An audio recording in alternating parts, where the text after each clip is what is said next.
Bale, ang ginagawa namin ngayon guys, nagsasaking kami ng graba tapos buhangin para kung may buhos, ready na siya, no? May mga gamit na kami.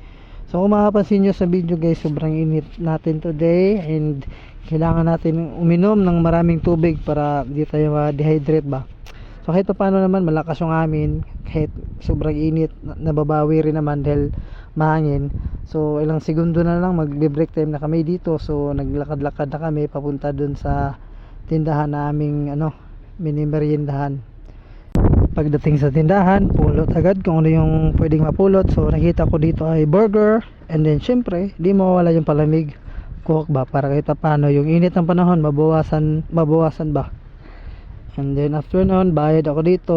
Ang kagandahan dito guys, kahit wala kang pera, papel lang ibigay mo.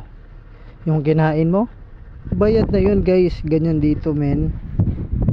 Sa punto na to guys ay wala nang gumagawa kasi tanghali na. So pinakita ko lang sa inyo kung gaano kainit ngayon. And shout out kayo Christoph Tinaha from San Isidro Sugod.